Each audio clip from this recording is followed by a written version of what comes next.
aluna e aluna de Psicologia da Religião. Meu nome é Daniela Bessa e eu sou professora dessa disciplina. Na unidade de hoje, nós vamos estudar sobre a conversão religiosa. Quando falamos em conversão, talvez você já tenha a resposta na ponta da língua. O que é converter? É você abandonar os deuses falsos e se voltar para o Deus verdadeiro. Na verdade, quando você traz essa resposta, você pensa a conversão sob a perspectiva da teologia. Nós gostaríamos de pensar na conversão sob a perspectiva da psicologia da religião. Quando falamos em conversão, nós podemos analisar essa experiência religiosa, porque a conversão é uma experiência religiosa, a partir de duas perspectivas. Uma perspectiva, que é a mais tradicional, é concebermos a conversão como um processo que gera uma mudança interior, uma transformação interior, que acaba influenciando as pessoas à sua volta. A segunda possibilidade de nós pensarmos a conversão é um mecanismo de transformação a partir da convivência com um determinado grupo. Mas essa transformação não é interior, ela é só exterior. Como eu quero pertencer àquele grupo, eu passo a adotar os comportamentos daquele grupo. Nós vamos ver um pouco mais à frente que essa segunda perspectiva, ela tem um teor sociológico e a gente poderia, de alguma maneira, relacionar essa segunda possibilidade como adesão. Nós vamos falar sobre isso mais à frente. Bom, quando pensamos na conversão, nós pensamos numa experiência religiosa em que a pessoa encontra um sentido. Existem alguns teóricos que vão falar que a gente pode pensar a conversão a partir de 4 possibilidades. A primeira delas é pensar que há uma crise. Essa crise leva à constatação de um vazio. Esse vazio leva a um encontro. Esse encontro vai gerar um compromisso. Então, a conversão seria um encontro que gera um compromisso. Um compromisso com quem? Um compromisso com Deus e um compromisso com uma comunidade de fé. Nós podemos pensar que existem várias razões para a conversão. Ou talvez você me pergunte, Daniela, por que alguém se converte? Alguém pode se converter por várias razões. Uma delas, vamos imaginar que a pessoa está se percebendo frágil, ela não tem família, ela não tem amigos, ela necessita de um grupo. Uma outra razão que poderia levar alguém a se converter seria a necessidade de sobrevivência. Eu preciso me converter porque se eu não fizer isso, eu corro o risco de morrer. A mídia pode ser um outro elemento que pode colaborar para a conversão, mas independentemente disso, a sensação de vazio, ela é uma sensação real.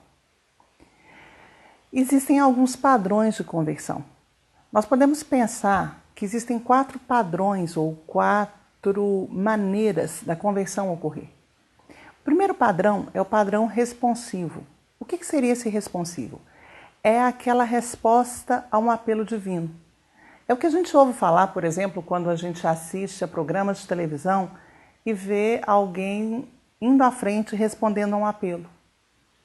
Ou quando você vê que alguém vai à frente, você participa de um determinado culto e você vê que alguém vai à frente porque foi curado. Então, esse responsivo, ele é uma resposta a um apelo divino, seja cura, seja uma palavra de salvação ou seja o medo da morte.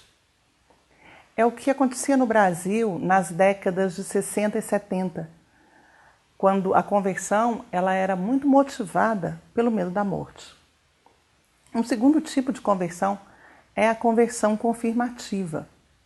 O que seria isso? Falar em conversão confirmativa é falar em uma experiência que vem confirmar um sentimento ou uma ideia que uma pessoa já tem. Então, ela começa a participar de um determinado grupo, as suas ideias vão se adequando às ideias do grupo e ela se convence de que é este o caminho que ela vai seguir. Uma terceira possibilidade de conversão é pensarmos o êxtase. É aquele momento em que a pessoa tem uma experiência mística com Deus. Ela percebe que Deus fala pela boca de uma outra pessoa, ela tem uma visão, ela sente a presença de Deus de alguma forma e ela se rende a Ele. E uma quarta possibilidade seria pensarmos em revelações. Então, a conversão ela pode acontecer também por revelação. Quando a pessoa tem a sensação de que ela está ouvindo a voz de Deus, de que Deus fala pela boca dela, e aí, nesse momento, ela vai dizer, se Deus fala pela minha boca, eu vou me render a Ele. Agora, existe uma diferença entre os termos conversão, adesão e pertença. Como eu mencionei, a conversão ela provoca uma transformação interior e uma necessidade de se adequar a um determinado grupo. Quando a gente fala dessa necessidade de se adequar a um determinado grupo, nós falamos em um conceito que é o conceito de pertença. Quem se converte vai, de alguma maneira, assimilar as características do grupo ao qual ele se converteu, ou da comunidade ao qual ele se converteu, ou da comunidade que abraça convicções que ele também abraça. E essa pertença ela vai ocorrer de duas formas. Ela vai ocorrer ou pela imitação, né, em que a pessoa escolhe alguém para imitar. Então, essa pessoa se torna a referência. Ela é a referência da religião. E eu vou tentar fazer o que essa pessoa faz. A gente vê isso, por exemplo, em algumas comunidades em que a pessoa fala como o líder fala, ela parece se vestir como o líder se veste, ela pensa como o líder pensa, ela até utiliza o tom de voz do líder. Então, na pertença, eu quero imitar. Mas uma outra possibilidade de se pensar a pertença é pelo conceito de socialização. Eu quero fazer parte desse grupo. Eu quero tornar esse grupo um grupo relevante para mim. Então, para que esse grupo seja relevante, eu não preciso só escolher um modelo, mas eu preciso adotar os valores, o modo de vestir, a fala que esse grupo adota. Um outro conceito, quando a gente fala em conversão e que a gente precisa distinguir de conversão e de pertença, então, como vimos, a pertença ela faz parte do processo de conversão, é o conceito de adesão. Quando falamos em adesão, nós falamos em frequentar uma determinada comunidade religiosa.